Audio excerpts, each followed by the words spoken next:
Assalamualaikum warahmatullahi wabarakatuh. Kami dari kelompok 4 ingin memaparkan presentasi kami yang berjudul Analisis Hasil Evaluasi Lanjutan. Dan kami beranggotakan, yang pertama ada Fajar Maulana, yang kedua Helma Lia Putri, yang ketiga ada Titis Madiantika, dan yang keempat ada Aina Ansyela. Definisi pelaporan hasil evaluasi. Nah, di sini disebutkan yaitu sebuah komunikasi hasil evaluasi yang mencakup deskripsi proses evaluasi, temuan utama, dan tentunya implikasinya. Nah, di sini tujuannya adalah untuk mendukung perbaikan program bimbingan konseling, memenuhi standar pendidikan, dan memfasilitasi kolaborasi antar pihak. Lalu apa saja sih komponen pentingnya? Yang pertama yaitu data hasil evaluasi, yaitu termasuk skor tes, observasi perilaku, atau umpan balik siswa atau konselor. Lalu yang kedua yaitu interpretasi data, seperti tren peningkatan atau penurunan performa siswa dalam aspek emosional ataupun sosialnya. Lalu yang ketiga yaitu kesimpulan dan rekomendasi. Nah, di sini yaitu seperti ringkasan temuan dan saran tindak lanjut seperti program tambahan. Nah, lalu yang keempat adalah format pelaporan yang efektif, di mana di sini fokus pada poin kunci atau sistematis yang terstruktur. Pemanfaatan hasil evaluasi untuk remedial dan pengayaan.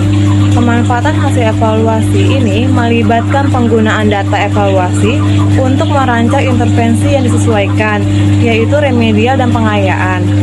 Cara menentukan kebutuhan. 1. Remedial. Analisis hasil evaluasi untuk mengidentifikasi siswa dengan skor rendah atau misalnya di bawah 70% pada aspek adaptasi sosial. Data ini untuk merancang intervensi target. Yang kedua ada pengayaan. Identifikasi siswa dengan skor tinggi, misalnya di atas 90%.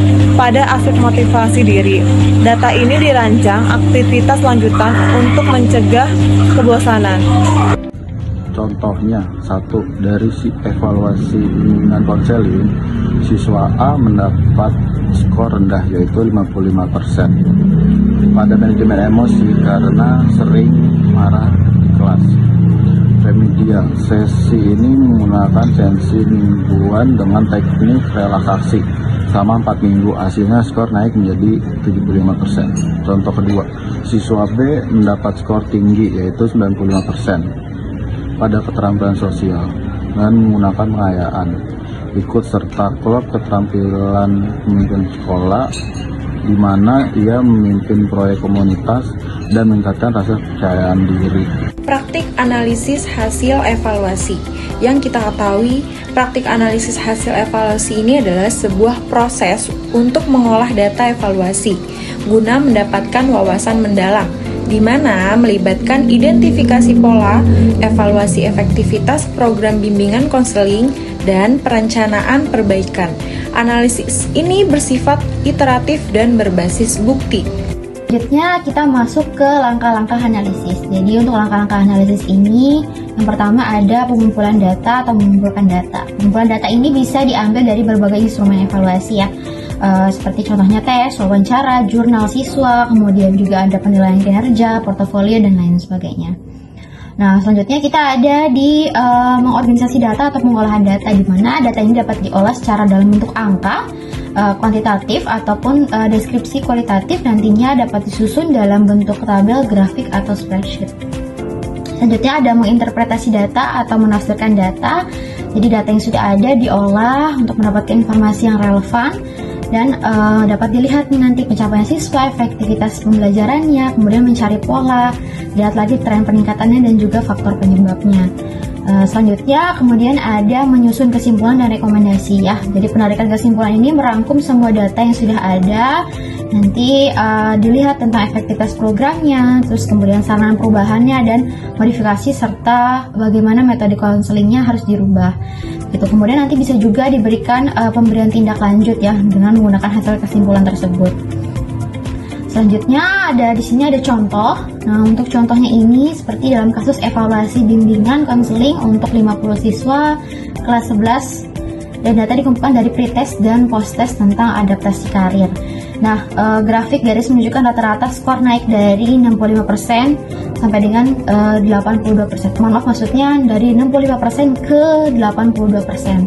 Nah, untuk interpretasinya dari data ini mungkin didapatkan bahwa program workshopnya efektif karena ada kenaikan. Tapi dari siswa perempuan, dari jumlah perempuannya menunjukkan peningkatannya lebih lambat dibandingkan yang laki-laki. Sehingga adanya pola gender di dalam interpretasi data ini. Nah, untuk kesimpulannya bisa menambahkan sesi khusus untuk siswa perempuan. Jadi saranannya bisa menambahkan sesi khusus untuk siswa perempuan, dan rekomendasinya adalah untuk mengintegrasikan dengan remedial untuk kelompok beresiko. Jadi kelompok-kelompok yang beresiko ini diintegrasikan ke remedial. Seperti itu kurang lebih. Selanjutnya kesimpulan akan dibacakan oleh Helma. Adapun mengenai kesimpulan, yaitu analisis hasil evaluasi lanjutan ini dalam bimbingan konseling sebuah proses integral yang dimana tentu mendukung peningkatan kualitas layanan pendidikan dengan fokus pada pengembangan siswa secara holistik. Implementasi ketiga poin tadi menghasilkan bimbingan konseling yang lebih adaptif, inklusif, dan berorientasi hasil yang pada akhirnya meningkatkan kesejahteraan siswa dan prestasi akademik. Sekian dari paparan presentasi kelompok kami. Kurang lebihnya mohon maaf, saya ucapkan terima kasih.